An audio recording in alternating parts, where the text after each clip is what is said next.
أعوذ بالله من الشيطان الرجيم. بسم الله الرحمن الرحيم.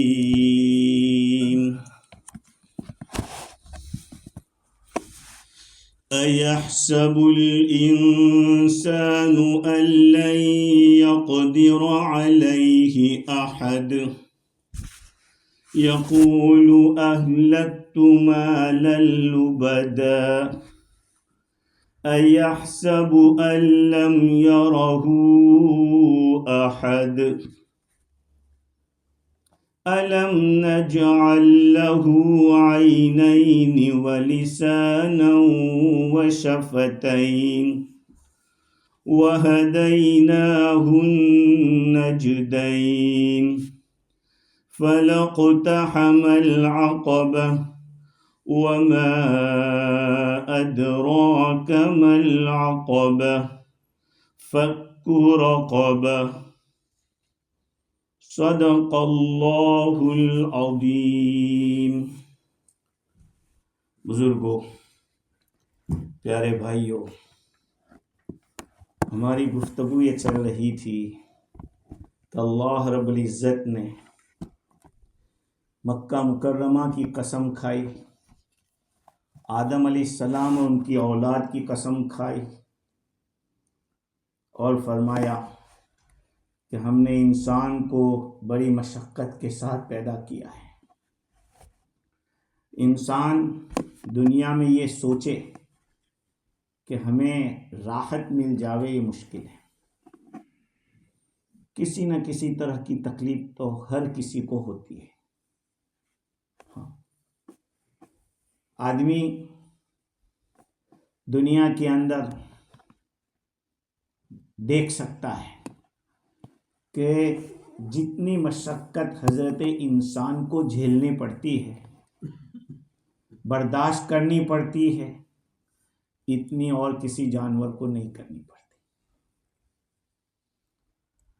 باوجود اس کے کہ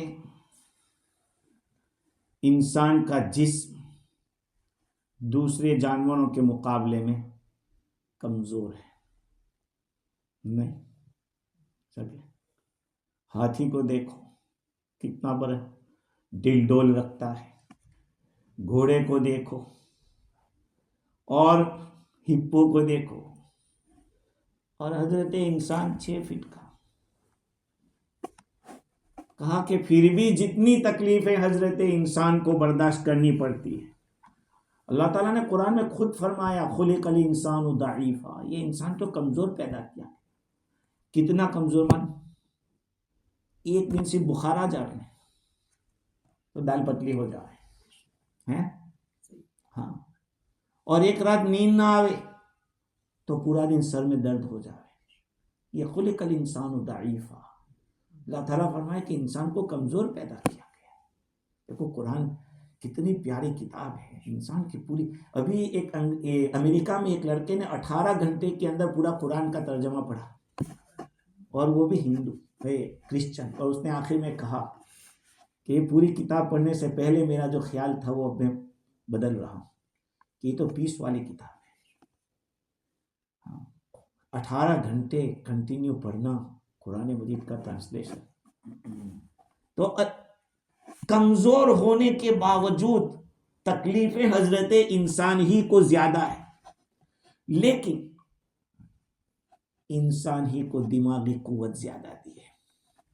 سب سے زیادہ اگر کسی کا دماغ قوی ہے، طاقتور ہے. اسی لیے تو اللہ تعالیٰ نے تخصیص کے ساتھ فرمایا لقد خلقنا الانسان فی کبد. انسان کی تخصیص کیوں کی؟ سارے حیوانات میں اگر کسی کا جو مائنڈ پاور ہے، جو مین پاور، اللہ نے انسان کو دیا. وہ شیر کا قصہ سنایا تھا نا، شیر کا قصہ سنایا تھا. ایک شیر تھا، اس نے اپنے بچے کو وصیت کی تھی کہ کبھی بھی کسی انسان سے پالا مت پالنا. کہا کیوں؟ کہا وہ خطرناک مخلوق ہے. تو شیر جب مر گیا تو اس کا بچہ تھوڑا بڑا ہوا، اس کو فکر ہوئی کہ دیکھوں یہ انسان ہوتا کیا ہے، تو نکلا ڈھونڈنے کے لیے، تو ایک بڑا ہاتھی ملا، کہا یہی انسان ہوگا۔ تو اس سے پوچھا کہ تو انسان ہے؟ کہا رے بھائی ہم کہاں انسان ہوتے ہیں۔ کہا کیوں؟ کہا انسان ایسی چیز ہے کہ اس کا چھوٹا بچہ بھی ہو تو ہمارے ناک میں رسی ڈال لے تو ہم کو قابو میں کر لیتا ہے۔ بیل ملا تو بیل نے بھی یہی کہا۔ اب آگے چلا تو ایک 6 فٹ کا انسان، ہمارے امیر حمزہ کی طرح کوئی ہوگا، وہ لکڑی کو چھیل رہا تھا اور لکڑی کو چیر رہا تھا۔ سوچا کہ یہی ہوگا، پوچھ تو لو اس کی کیا بساط ہے، 6 فٹ کا، اس کو تو ایسے ایک لقمہ ماروں گا۔ تو پوچھا کہ بھائی تم انسان ہو؟ کہا بھائی کیا بات ہے؟ کہا مجھے صرف آزمانا تھا۔ کہا کہ ہاں انسان تو میں ہی ہوں۔ کہا مقابلے کے مقابلے بھی کیا بات کرتے، ایک کام کرو، یہ لکڑی میں چیر رہا ہوں، یہاں اپنا صرف گردن رکھ دو، گٹائی رکھ دو، فری کی زبان گٹائی، تو گٹائی رکھی اور جو بیچ میں لوہا ڈالتے تھے اس کو ہٹا لیا۔ اب وہ لکڑی مل گئی اور چینچا چونچا کرنے لگا۔ کہا اب نہیں نکل سکتا تو، بس اسی میں تو رہے۔ کہا آج پتا چلا کہ انسان کیا ہے۔ حضرت انسان کو اللہ تعالیٰ نے عقل دی ہے، کسی جانور میں وہ عقل نہیں جو حضرت انسان میں۔ تو اب بات یہ ہے کہ اللہ تعالیٰ نے قسمیں کھا کر کیوں بتایا؟ ایک بات تو یہ معلوم ہوئی کہ انسان خود بخود پیدا نہیں ہوا ہے۔ اس آیت سے پتہ چلا لقد خلقنا الانسان فی کبد، ہم نے پیدا کیا ہے، کوئی علل تک انسان بن نہیں گیا ہے، کسی انسان نے دوسرے انسان کو نہیں بنایا ہے، بلکہ اس کا پیدا کرنے والا قادر مختار ہے، جس نے اپنی حکمت سے ہر مخلوق کو خاص خاص مزاج دیا، خاص اعمال اور افعال کی استعداد اور ایبیلٹی دی۔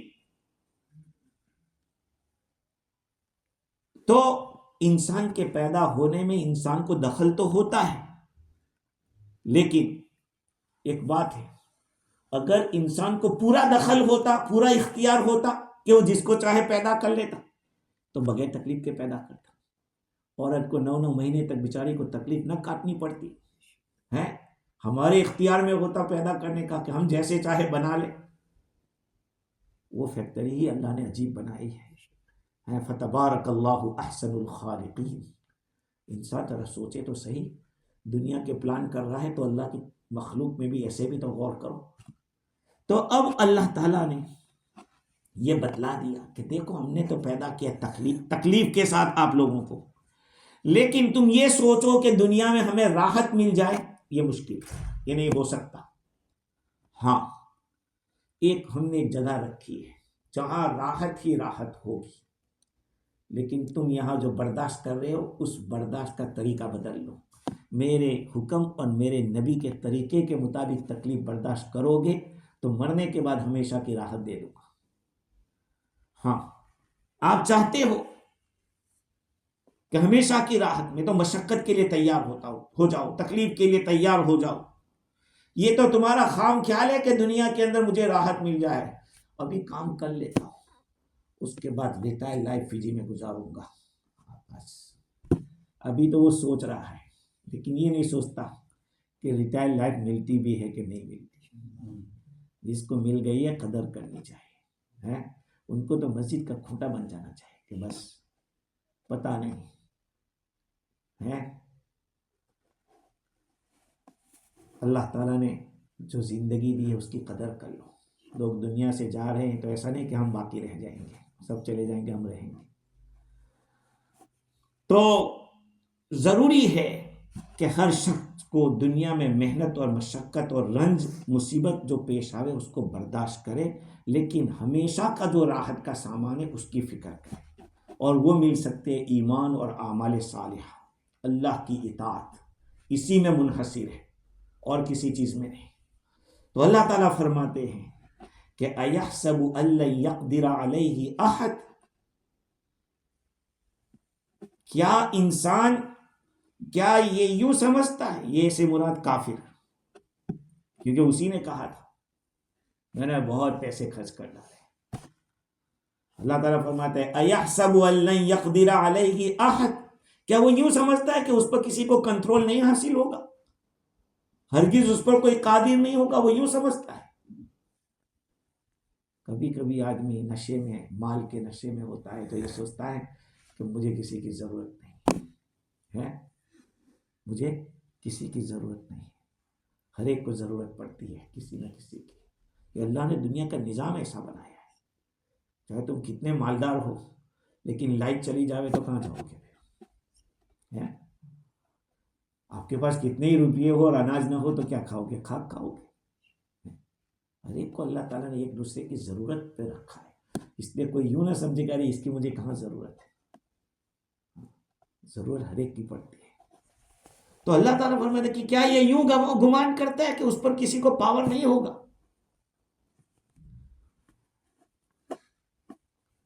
قریش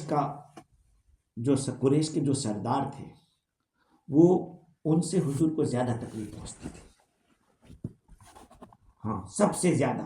ولید بن مغیرہ اور اس جیسے جتنے بھی گروہ تھے قریش کے، مکہ کے، یہ زیادہ ستاتے تھے۔ انہی کی طرف بات جائے گی کہ وہ یہ سمجھتے تھے کہ ہمارے پر کسی کو کنٹرول نہیں، ہم اتنے طاقت والے ہیں۔ نہیں کہا تھا کہ جہنم کے اگر فرشتے داروغہ 19 ہے تو ارے ایک میں اکیلا کافی ہو جاؤں گا، وہ ایسا کہتے تھے۔ تو کیا کوئی قادر نہیں ہوگا؟ اگر انسان کو جو اوپر جو بات گزری تھی کہ ہم نے انسان کو تکلیف کے ساتھ پیدا کیا ہے، محنت کے ساتھ پیدا کیا ہے، تو اس آیت کا مطلب یہ ہوگا کہ کیا انسان یوں سمجھتا ہے کہ وہ ہمیشہ قدرت میں رہے گا، نعمت میں رہے گا؟ کیا یہ نہیں کہ یہ کبھی چلی جائے گی؟ اور اگر اس کا معنی یہ لیتے ہیں کہ ہم نے تکلیف کے ساتھ، انسان کو ہم نے قوت کے ساتھ پیدا کیا ہے، تو اس کا معنی یہ ہوگا کہ انسان اپنی طاقت کے بل بوتے پہ یہ سمجھتا ہے، بل بوتے پہ، کہ میرے مقابلے میں کسی میں طاقت نہیں ہے۔ بعض حضرات کہتے ہیں کہ اس کا مطلب یہ ہے کہ کیا یوں سمجھتا ہے کہ مرنے کے بعد دوبارہ ہم پیدا نہیں ہوں گے اور بدلہ نہیں ملے گا ہمارے کیے کا؟ جو آخرت کا انکار کرتا ہے وہ تو یہی سوچتا ہے، ارے کر لو جو کرنا ہے۔ ہندو تو ہر بات میں دوسرے جنم کی بات کرتا ہے، ہندو تو ہر بات میں دوسرے جنم کی بات کرتا ہے، اور اس کو پتہ نہیں ہے کہ دوسرا جنم ہے ہی نہیں۔ دوسرا جنم تو پھر وہی کی بات ہے کہ جہنم یا جنت، جنت یا جہنم، بس یہ دوسرا جنم والی بات نہیں ہے۔ آج تک کوئی دوسرے جنم میں نہیں آیا ہے، دوسرے جنم میں کوئی آیا ہی نہیں ہے۔ کبھی کچھ لوگ اس طرح خیال کرتے، وہ تو ہمزاد ہوتا ہے، اور کون ہوتا ہے؟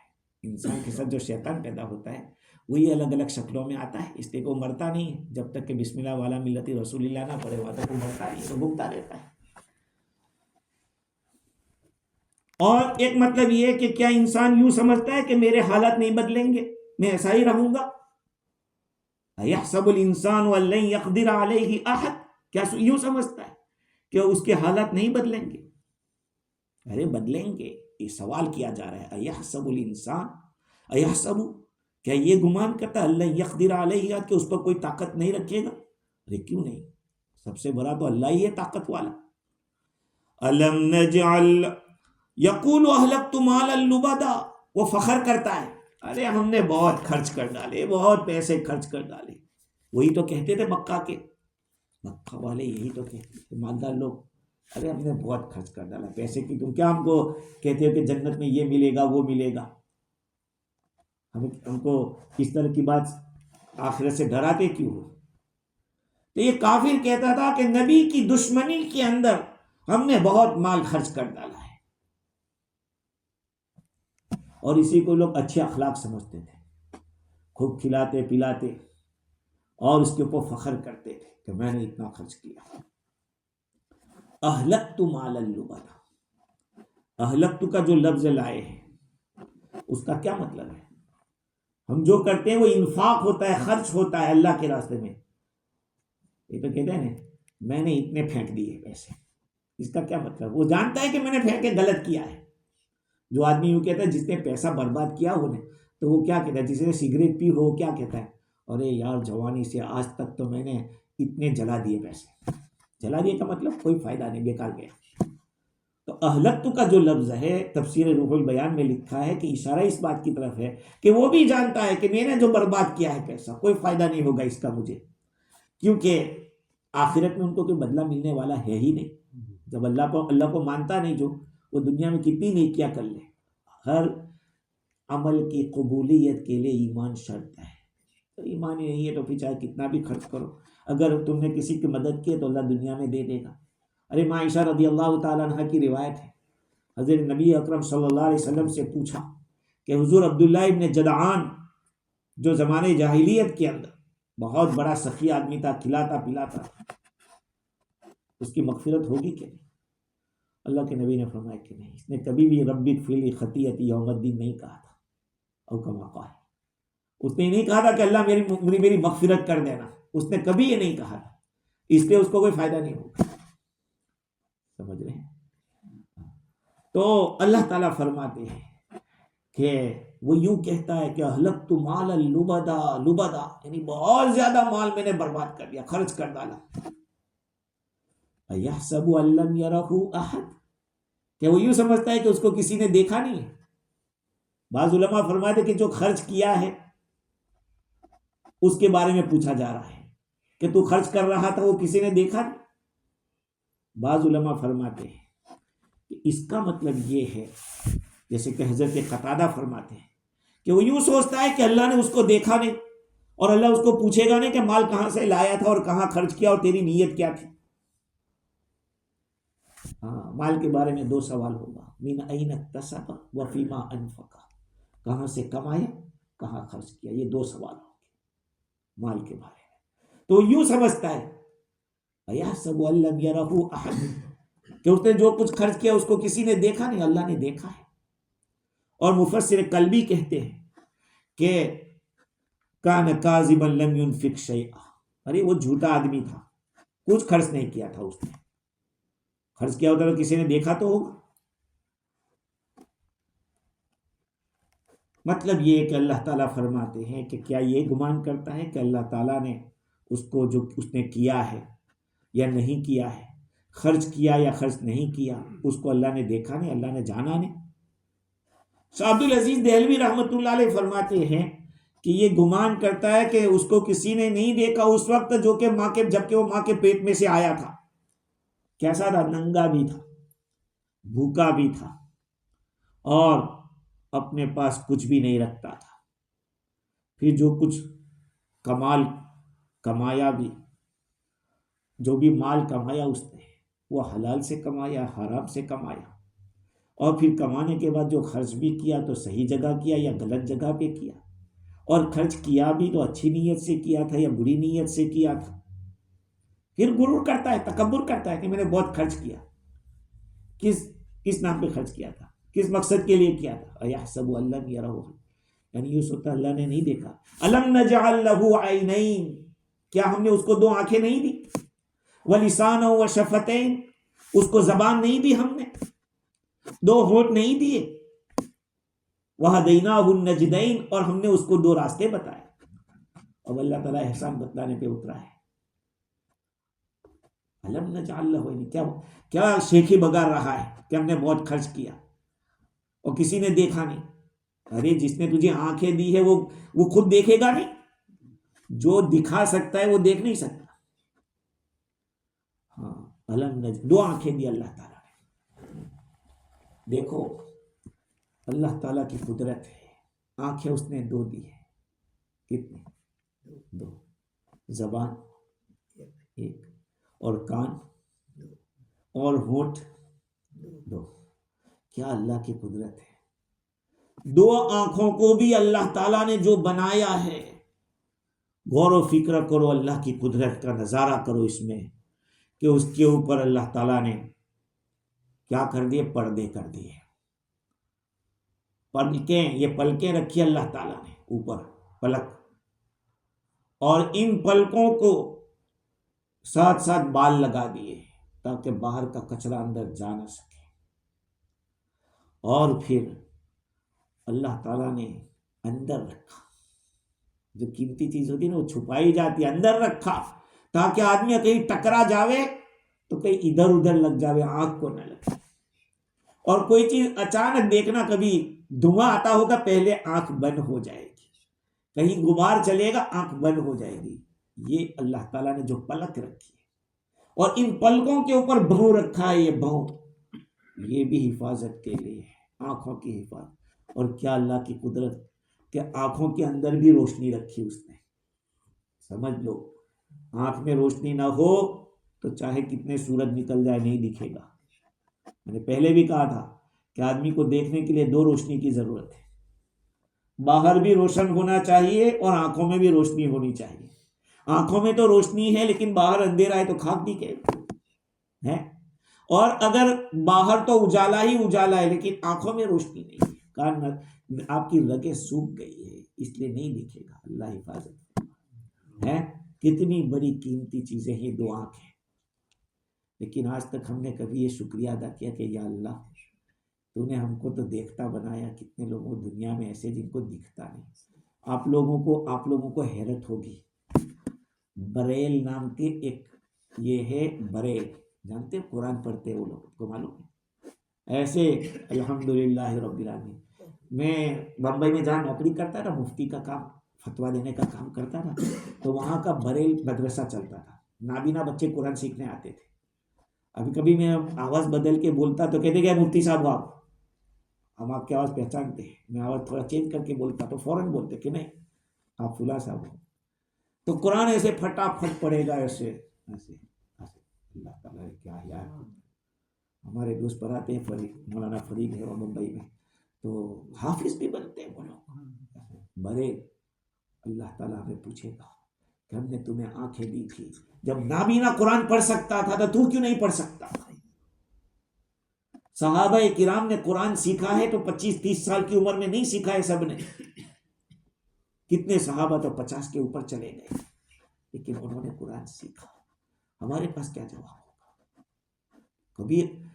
کبھی تنہائی میں اپنے اگینسٹ بن کے بیٹھو، اپنے اگینسٹ بن کے بیٹھو.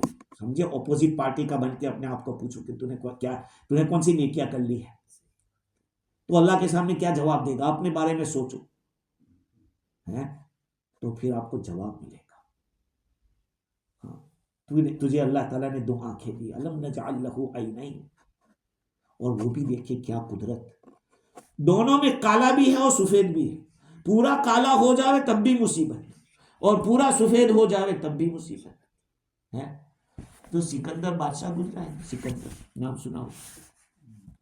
تو انہوں نے اسکندریہ جو ملک آباد کیا اسکندریہ کو، تو وہاں کے دیواریں اور وہاں جو پتھر لگائے تھے وہ وائٹ کلر کے پتھر تھے، اور وہ خود سب کالے کپڑے پہنتے تھے.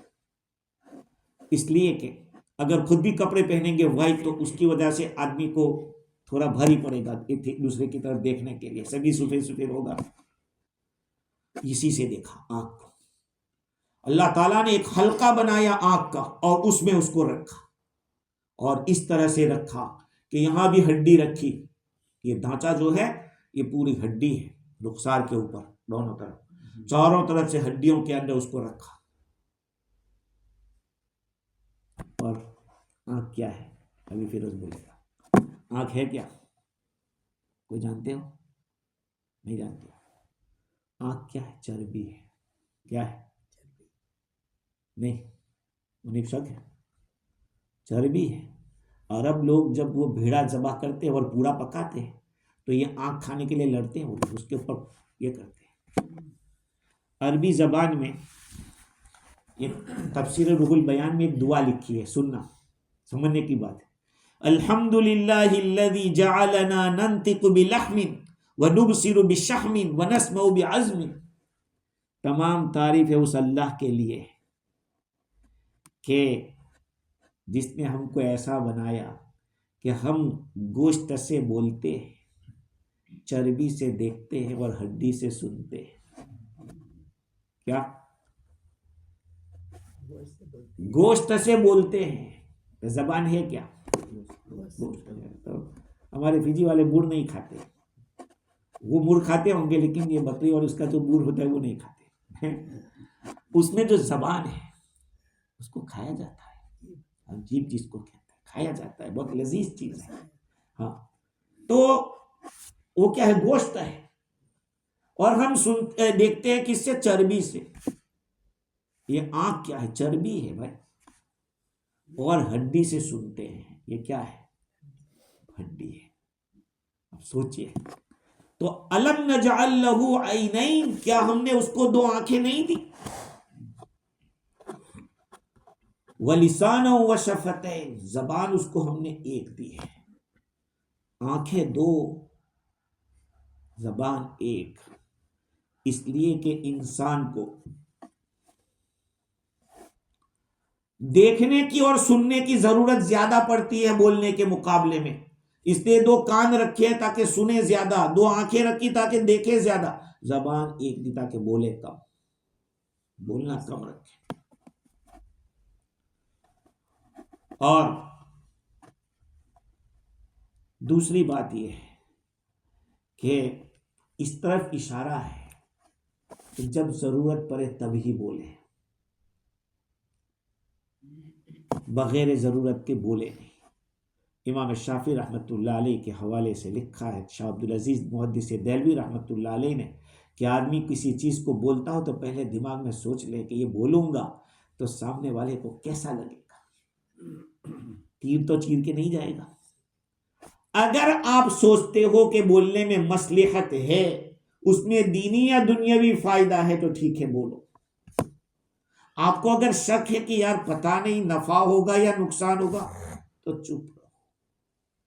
تو پھر جہاں نقصان ہی یقینی ہو یا گمان، غالب گمانوں کے نقصان ہی ہونے والا ہے، تو پھر بولنے کی ضرورت کیا ہے؟ تب تو بالکل بولنا ہی نہیں چاہیے۔ اور اللہ تعالیٰ نے زبان کو کہاں رکھا ہے؟ 32 کیواروں کے اندر رکھا ہے۔ کہاں؟ 32 کیواروں میں، اور 2 مین گیٹ رکھے۔ 2 مین گیٹ یہ ہے ہونٹ، اور ان مین گیٹ کے اندر پھر 32 سلاخ ہے، اور 32 سلاخوں کے اندر 50 گرام کی ایک زبان رکھ دی ہے۔ اس کو اس لیے روزانہ حدیث میں ہے، روزانہ تمام اعضاء کہتے ہیں کہ ارے بھائی تو ذرا سنبھل کے چلنا۔ روزانہ زبان کو کہتے ہیں، سارے اعضاء کہتے ہیں کہ دیکھ تو اچھی طریقے سے چلنا، ورنہ پھر ہم تو ہماری تکلیف راحت تیرے اندر ہے۔ تو سیدھی چلی تو ہم محفوظ رہیں گے، تو الٹی چلی تو مار پڑے گی ہم کو۔ اسی لیے شاعر نے کیا کہا کہ احفظ لسانک ایھا الانسان لا یلدغنک فانہ ثعبان۔ اے انسان اپنی زبان کی حفاظت کر، یہ اژدہا ہے، تجھے کاٹ نہ لے، یہ تجھے ڈس نہ لے۔ اور ایک حدیث شریف میں ہے کہ من کان یؤمن باللہ والیوم الآخر فلیقل خیرا او لیصمت۔ جو اللہ کی ذات پر اور آخرت کے دن پر ایمان رکھتا ہو، اس کو چاہے کہ یا تو بھلی بات کرے یا پھر چپ رہے، یا چپ رہے۔ اللہ ہمیں معاف فرمائے، ہماری باتیں 90% ایسی ہوتی بیکار، جس کا کوئی فائدہ نہیں۔ میں نہیں کہتا کہ آپ جوک نہ کریں، ہنسی نہ کریں، یہ تو حضور صلی اللہ علیہ وسلم بھی ہنسی تو کرتے تھے صحابہ کے ساتھ۔ نہیں، وہ ایک عورت تھی، بڑھیا تھی، حضور کے جب تشریف لائے گھر میں تو دیکھا ایک بڑھیا ہے، آپ نے فرمایا کہ بوڑھے لوگ جنت میں نہیں جائیں گے۔ اور صحیح بات ہے، بوڑھے لوگ جنت میں نہیں جائیں گے۔ حاجی صاحب بیچاری رونے لگی۔ حضور نے پوچھا کہ کیا بات ہے؟ کہا آپ نے بتایا کہ جنت، کہا کہ وہ بوڑھا ہو کے نہیں جائے گا، وہ جوان بن کے جائے گا۔ دیکھو سب بدھوں میں جوانی آگے کا ہے، تب تو 33 ایئرس کی عمر ہوگی، ہے 33 سال کی عمر ہوگی، برابر جوانی کے اندر آدمی جنت دے گا۔ اس وقت داڑھی بھی نہیں ہوگی، داڑھی یہیں رکھنے کی، وہاں داڑھی رکھنے کی نہیں ہے۔ میں نے اپنے استاد کی وفات کے دوسرے دن ہی خواب میں دیکھا کہ وہ وضو کر کے آئے تو داڑھی نہیں تھی، میں رومال لے کے ایسے بالکل داڑھی نہیں۔ تو اچھا خواب ہے وہ تو، کہ بھائی حدیث میں ہے جڑدن مردن، جڑدن مردن، امرت کی طرح ہے، یا جس کی داڑھی نہ آئی ہو، تو ایسی حالت میں جنت میں جائے گا آدمی۔ تو بات تو حضور کی سچی تھی، کوئی جھوٹی تو تھی نہیں، لیکن اس میں بھی ایک ہسانہ تھا، ایک مزاح تھا. لیکن ایسی باتیں جو واہیات ہو، جس کا کوئی فائدہ نہ ہو، آدمی کو بچنا چاہیے. اچھا، اللہ تعالیٰ نے ہونٹ دو رکھے، ہونٹ دو رکھے. ہونٹ کے فائدے آپ کیا جانتے ہو؟ بتائیے، ہونٹ کے کتنے فائدے ہیں؟ سب سے ایک فائدہ پہلا، آدمی دودھ پیتا ہے تو چوستا ہے دودھ ہونٹ سے، اور جوس بھی اسی سے چوستا ہے. ایک فائدہ تو یہ ہوا. دوسرا فائدہ یہ ہے کہ اگر یہ ہونٹ نہ ہوتے تو انسان عجیب لگتا، اس کی بتی سی سامنے دکھتی رہتی، جس کے دانت باہر ہو جاتے، کیسا لگتا ہے. اس کی وجہ سے گرد و غبار، مکھی مچھر اندر جانے سے رک جائے گا، منہ کی حفاظت ہوگی. اور اس کے اوپر بھی مونچھیں رکھ دی، ایسے ہیں مونچھیں بھی رکھ دی کہ کوئی اگر آنا بھی چاہے تو وہیں بالوں میں پھنس جائے. تیسرے نمبر کا فائدہ یہ ہے کہ دانتوں کو چھپانے کا ہے. چوتھا فائدہ یہ کہ بات کرنے میں بھی اس کا فائدہ ہے. بہت سارے حروف ہونٹ سے ادا ہوتے ہیں، فا ہے، با ہے، میم ہے، واو ہے. کتنے حروف ہیں؟ ہاں، وہ حروف ادا ہوتے ہیں ہونٹ سے. اسی طرح سے کھانے میں مددگار، کھانے میں، پینے میں مددگار. پھول کا، ہماری زبان میں فیجی کی پھول کا چھلکے کو ایسے اڑانے کے لیے، بانسری بجانے کے لیے. ہاں دیکھو، اگر پینٹ کا ایسے اس کا چھلکا اڑانا ہے، ہونٹ نہیں ہو کے آپ نہیں اڑا سکتے. سوچ لو تھوڑا، نہیں اڑا سکتے. اسی طرح سے بہت سارے فوائد اللہ تعالیٰ. اب ایک بات یہ ہے کہ ان تینوں کا ذکر کیوں آیا؟ آنکھ، زبان اور ہونٹ، ان تین کا ہی ذکر کیوں؟ اس لیے کہ بچہ جب پیدا ہوتا ہے، پیدا ہوتے ہی بیچارہ بھوکا ہوتا ہے، پیاسا ہوتا ہے، اس کو ضرورت پڑتی ہے کس کی؟ اس کی پہلی غذا دودھ ہوتی ہے. اب یہ دودھ جائے گا تو دیکھے گا کہ کس کا دودھ پی رہا ہے، تو نظروں سے وہ دیکھے گا، اور پھر یہ ہونٹ اس کو کام لگیں گے چوسنے کے، زبان اس کو چکھے گی کہ ہاں میٹھا میٹھا جا رہا ہے. سمجھ رہے؟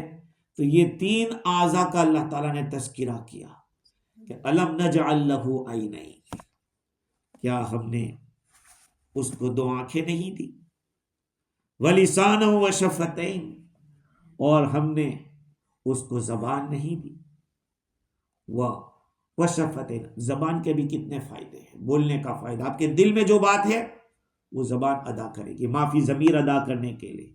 اگر معاملات آپ کسی کے ساتھ ڈیل کر رہے ہیں تو دل کے شہادت مسلمان ہے یا نہیں، کلمہ پڑھ رہا ہے یا نہیں.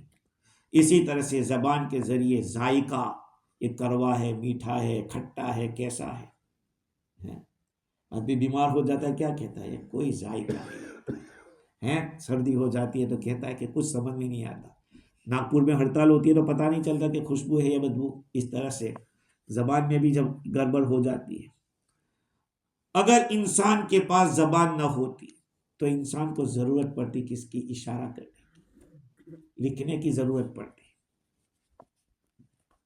اور اللہ تعالیٰ نے دو ہونٹ دیے ہیں تاکہ کلام اچھی طرح سے کر سکے. بندہ اپنی زبان کو جب حروف نکالتا ہے تو اس کے لیے اس کو ضرورت پڑتی ہے، ہونٹ کی ضرورت پڑتی ہے. روایت ہے، تفسیر ابن کثیر کے اندر یہ روایت نقل کہ حافظ ابن عساکر کے حوالے سے حضرت ابو الربیع کے دمشقی کے ترجمے میں مکحول دمشقی رحمۃ اللہ علیہ مرسلن روایت کرتے ہیں. مرسل کا مطلب ہے کہ بیچ میں صحابی کا واسطہ نہیں ہے، لیکن روایت ہے. اللہ کے رسول صلی اللہ علیہ وسلم فرماتے ہیں کہ اللہ تعالیٰ فرماتے کہ اے ابن آدم، اے آدم کے بیٹے، میں نے تیرے اوپر ایسی ایسی نعمتیں بھیجی ہے کہ جس کو تو گن نہیں سکتا، اور تو اس کا شکریہ بھی ادا نہیں کر سکتا. میں نے تجھ پر جو انعام کیا ہے اس میں سب سے پہلے آنکھیں تجھ کو دی ہے. ان آنکھوں سے تو دیکھتا ہے، اور ان آنکھوں کے لیے میں نے اس کا پردہ بھی رکھا ہے، لہذا تو اب ان آنکھوں سے ان چیزوں کو دیکھ جو میں نے تیرے لیے حلال کر رکھی ہے، اور اگر تو وہ چیز دیکھ لے گے جو حرام ہے تو اس کے اوپر جو پردہ رکھا ہے اس کو بند کر دے۔ کوئی حرام چیز نظر آ جائے تو آنکھ کو بند کر دے۔ میں نے تجھے زبان دی ہے اور اس زبان کے لیے بھی کور دیا ہے، لہذا جو میں نے تجھے حکم دیا وہی بولنا، میں نے تجھے لیے جو حلال کیا ہے اسی کی گفتگو کرنا، اور اگر کچھ ایسی چیز تو دیکھ لے جو حرام ہے تو اپنا جو پردہ ہے اس کو بند کر کے رکھنا۔ حضرت عمر رضی اللہ عنہ اپنے منہ کے اندر پتھر رکھتے تھے تاکہ زبان کو کنٹرول میں رکھے، کہ زبان کو استعمال کم کرے۔ حضرت عمر رضی اللہ تعالیٰ نے اپنی زبان سے بات سے رکنے کے لیے پتھر رکھا تاکہ لا یعنی باتیں نہ ہو، جس کا کوئی فائدہ نہ ہو، ایسی بات منہ سے نکل نہ جائے۔ آگے اللہ تعالیٰ فرماتے ہیں کہ اگر تیرے سامنے کوئی چیز ایسی پیش آ جاوے تو جو حرام ہے تو اپنی زبان کو بند کر دینا۔ میں نے تیرے لیے شرمگاہ بنائی اور اس کا بھی پردہ رکھا ہے، لہذا اس کا جو حلال کا حصہ ہے وہ حاصل کر۔ اگر تیرے سامنے حرام بات پیش آ جاوے تو پھر پردے کو رکھ دے۔ اے ابن آدم، یاد رکھ لینا تم میری ناراضگی کو برداشت نہیں کر سکتا۔ یا ابن آدم انک لا تحمل سخطی ولا تطیق انتقامی، اور میرا بدلے کا بھی تو طاقت نہیں رکھے گا، جو میں بدلہ رکھوں گا، بدلہ لوں گا تو تجھ میں طاقت نہیں ہوگی۔ دیکھو اللہ تعالیٰ نے یہ 3 نعمتیں جو دی ہے خصوصی طور پر، وہ کتنی قیمتی ہے۔ اسی لیے ایک روایت میں حضرت عقبہ ابن عامر رضی اللہ عنہ ہے، رسول اکرم صلی اللہ علیہ وسلم سے پوچھتے ہیں کہ حضور نجات کس چیز میں ہے، چھٹکارا کیسے ہوگا آخرت میں؟ تو رسول اللہ صلی اللہ علیہ وسلم کے جو الفاظ تھے اس کا میننگ یہ ہے، املک علیک لسانک، اپنی زبان پہ کنٹرول رکھو۔ اس امت نے بہت کچھ کھویا ہے واہیات تباہی باتیں کرنے سے۔ ہمارے جتنے راز ہوتے ہیں وہ باہر آ جاتے ہیں، دوسری قوموں کے جو اختلافات ہوتے ہیں، دوسری قوموں کے اندر جو جھگڑے بکھیرے ہوتے ہیں وہ جلدی باہر نہیں آتے، اور ہمارے چونکہ ہمارے اندر رازداری نہیں ہے، اس امت کے اندر رازداری نہیں، ایک امت کا ایک فرد دوسرے فرد کو گرانے میں لگا ہوا ہے، گھر کو لگی آگ گھر کے چراغ سے، ایسا ہے۔ خیر تو حضور نے فرمایا کہ اپنی زبان پہ کنٹرول۔ دوسری بات آپ نے فرمائی کہ وَلْيَسَعْكَ بَيْتُكَ، تمہیں تمہارا گھر کافی ہونا چاہیے، یعنی جو گھر اللہ تعالیٰ نے تمہیں دیا ہے وہ انف ہونا چاہیے۔ وَابْكِ عَلَىٰ خَطِيئَتِكَ، اور تیسری چیز یہ کہ اپنی غلطی پہ رو، اپنی قصور کا اعتراف اللہ کے سامنے کرو اور رو۔ تو اللہ تعالیٰ فرماتے ہیں أَلَمْ نَجْعَلْ لَهُ عَيْنَيْنِ، کیا ہم نے اس کو 2 آنکھیں نہیں دی، وَلِسَانًا وَشَفَتَيْنِ، اور زبان نہیں دی، یعنی دی ہے، اور 2 ہونٹ دیے، وَهَدَيْنَاهُ النَّجْدَيْنِ، اور ہم نے اس کو 2 راستے بتلائے، 2 راستے بتلائے۔ اب وہ جو اوپر کی بات تھی اس میں کہا تھا کہ یوں کہتا کہ میں نے بہت خرچ کر ڈالا، میں نے بہت کچھ دے دیا لوگوں کو، تو قیامت میں ہو سکتا ہے کہ اللہ تعالیٰ کے سامنے کہے کہ میرے علم میں جو اچھا تھا میں نے کیا، تو اللہ تعالیٰ اس کا جواب دے رہے کہ وہ ہدیناہ النجدین، ہم نے آپ کو خیر کا راستہ بھی بتلایا تھا اور شر کا راستہ بھی بتلایا تھا۔ ہدیناہ النجدین، یہ ایک تفسیر ہے ہدیناہ النجدین کی۔ ایک اصل میں نجد کہتے ہیں راستے کو جو اونچائی کے اوپر ہو۔ تو اللہ تعالیٰ نے واضح دلائل دے دیے، انبیاء علیہ السلام کو بھیجا، کتابوں کو بھیجا، واعظین کو بھیجا، تبلیغ کرنے والوں کو بھیجا، تو 2 راستے بتائے، اس سے اللہ ناراض ہوگا، اس سے اللہ راضی ہوگا، یہ 2 راستے اللہ تعالیٰ نے بتائے۔ اور بعض لوگ کہتے ہیں کہ ہدیناہ النجدین کا مطلب یہ ہے کہ جو سینہ ہوتا ہے، پستان، بچہ پیدا ہوتے اس کو کیا پتا کہ میری خوراک یہاں پر ہے، یہ بتانے والا کون ہے؟